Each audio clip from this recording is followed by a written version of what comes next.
दोस्तों, एक चिड़िया थी जिसका नाम टुनी था। वो अपने पति कुक्कू चिढ़ा के साथ रहती थी। एक दिन टुनी चिड़िया के सपने में परी आई। परी ने टुनी चिड़िया को बताया कि जंगल के टीले पर एक अनजान पक्षी का अंडा रखा है, जिसकी देखभाल कोई करने वाला नहीं है। टुनी चिड़िया ने सुबह सुबह ही जंगल के टीले पर जाकर उस अंडे को अपने घर पर लाती है और टुनी ने उस अंडे का बहुत अच्छे से ख्याल रखा था। कुछ ही दिन बाद उसमें से एक बच्चा बाहर आ गया। बच्चे को देखने के लिए आस पड़ोस से बहुत सारे पशु पक्षी आए थे। जैसे ही बच्चा अंडे से बाहर आ गया, टुनी तो बच्चे को देखकर बहुत खुश हो गई, लेकिन आस पड़ोस के पशु पक्षी बच्चे को देखते ही भाग गए, क्योंकि अंडे से निकला हुआ बच्चा कोई मामूली पंछी का बच्चा नहीं था, वो एक चील का बच्चा था। अब तो टुनी चिड़िया और कुक्कू भी उस बच्चे को देखकर घबरा गए, लेकिन टुनी को ये बात नहीं पता थी कि आगे चलकर यही चील का बच्चा सिर्फ टुनी की ही नहीं, पूरे बस्ती के पशु पक्षियों का रखवाला बनने वाला है। टुनी, ये किसका अंडा लेकर आई हो तुम? ये तो चील का बच्चा है। आगे चलकर ये हमारे लिए मुसीबत बन सकता है। तुम अभी अभी इस बच्चे को लेकर यहाँ से चली जाओ और जहाँ से अंडा उठाकर लेके आई थी वहां पर उसे छोड़ दो। नहीं नहीं, ये तो अंडा मुझे परी ने दिया है। मैं इसे इस तरह अकेले नहीं छोड़ सकती।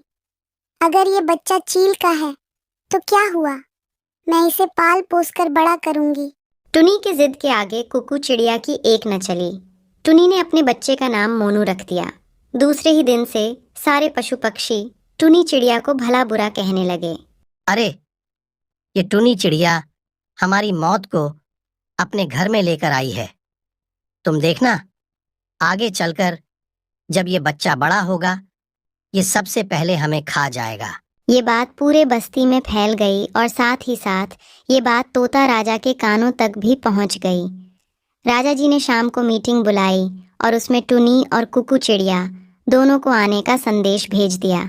शाम हो गई, सारे पशु पक्षी मीटिंग में शामिल हो गए। टुनी और कुक्कू भी वहां पर आ गए। टुनी, ये सब क्या है? तुम चील के बच्चे को क्यों लेकर आई हमारी बस्ती में? क्या तुम्हें बस्ती के बाकी के पशु पक्षियों की कोई चिंता नहीं है? नहीं नहीं राजा जी, ऐसी बात नहीं है। मेरे सपने में परी आई थी, उसी ने मुझे इस अंडे के बारे में बताया था। ये सब बकवास है राजा जी। मैं तो कहता हूँ टुनी और उसके परिवार को इस बस्ती से बाहर निकाल दो। हाँ हाँ, टुनी को बस्ती से बाहर निकालो। टुनी, अगर तुम्हें इस बस्ती में रहना है तो तुम्हें इस बच्चे को छोड़कर आना होगा, और अगर तुम्हें ये मंजूर नहीं है तो तुम्हें इस बस्ती को अपने परिवार समेत छोड़ना होगा। ठीक है, आप सब यही चाहते हो तो मैं ये बस्ती छोड़कर कहीं दूर चली जाती हूँ। टुनी जंगल छोड़कर पास वाली जंगल में अपना घोंसला बनाकर वहां रहने चली जाती है। ऐसे ही कुछ दिन गुजर जाते हैं और टुनी ने 2 प्यारे प्यारे अंडे दे दिए। मोनू अपने दोनों भाइयों से बहुत प्यार करता था, लेकिन दोनों भाई मोनू से नफरत करते थे। मोनू और दोनों भाइयों में बहुत झगड़े होते थे।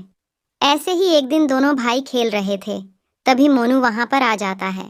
मुझे भी खेलना है आपके साथ। क्या मैं आप दोनों के साथ खेल सकता हूँ? नहीं नहीं, तुम हमारे साथ नहीं खेल सकते। तुम हमारे सगे भाई नहीं हो। ऐसा किसने कहा? मैं तुम दोनों का बड़ा भाई हूँ, मुझे भी खेलने दो ना। नहीं माने तुझे जंगल के टीले से उठाया था। अगर तुझे ये बात झूठ लगती है तो जाके माँ से पूछ, हमने खुद हमारे कानों से सुना है। एक दिन माँ और पिताजी ये बात कह रहे थे। जैसे ही मोनू को यह बात पता चली, वो एकदम से टूट जाता है और रोते रोते माँ के पास चला जाता है। क्या हुआ मोनू, तुम रो क्यों रहे हो? देखो ना माँ, मेरे छोटे भाई मुझे अपने साथ खेलने नहीं दे रहे और वो कह रहे थे कि वे उनका सगा भाई नहीं हूँ। आपने मुझे जंगल के टीले से उठाया है माँ, क्या ये बात सच है? बोलो माँ, क्या यह बात सच है? मुझे माफ करना मेरे बच्चे, पता नहीं तेरे भाइयों को ये बात कहाँ से पता चली, लेकिन ये बात सच है। तभी बाहर से दोनों भाइयों की चिल्लाने की आवाज आ जाती है। टुनी और मोनू बाहर आकर देखते हैं कि एक बड़ी सी चील उन दोनों भाइयों के पास खड़ी होती है। वह उन दोनों पर हमला करने ही वाली थी। तभी मोनू उस बड़ी चील पर हमला बोल देता है और उस बड़ी चील को वहां से खदेड़ देता है। दोनों भाइयों की जान बच जाती है। टुनी भी वहां पर आ जाती है। भैया हमें माफ कर दो। अगर आज आप यहाँ पर नहीं होते तो ये बड़ी चील हमें खा जाती। दोनों भाइयों को अपनी गलती का एहसास हो जाता है और दोनों मोनू के गले लग जाते हैं। टुनी ये सब देखकर बहुत ही खुश हो जाती है। ऊपर से ये सब दृश्य कालू कौवा देख रहा था। वो जाकर ये सब बात राजा के कानों तक पहुंचा देता है। राजा जी, हमने टुनी को बस्ती से निकालकर बहुत बड़ी गलती कर दी। आज मैं टुनी के घोंसले के ऊपर से उड़ रहा था और उसके बच्चे बाहर खेल रहे थे। तभी वहां पर एक बड़ी सी चील आ गई और उसने उन दोनों पर हमला कर दिया। तभी टुनी के घोंसले से एक चील का बच्चा बाहर आ गया और उसने उस बड़ी चील का सामना भी किया और उस बड़ी सी चील को खदेड़ दिया। मुझे लगता है कि टुनी ने जिस चील के बच्चे को पाला था, ये वही बच्चा है। हमें टुनी को वापस बुला लेना चाहिए, उसके साथ साथ उसके पूरे परिवार को भी, क्योंकि आए दिन नागराज और बाकी के बुरे पंछी हमारी बस्ती पर हमला कर रहे हैं। अगर ये चील का बच्चा हमारी बस्ती में रहेगा तो यह हमारा रखवाला बन सकता है। तुम सही कहते हो भूरे, हमें टुनी और उसके परिवार को वापस बुला लेना चाहिए।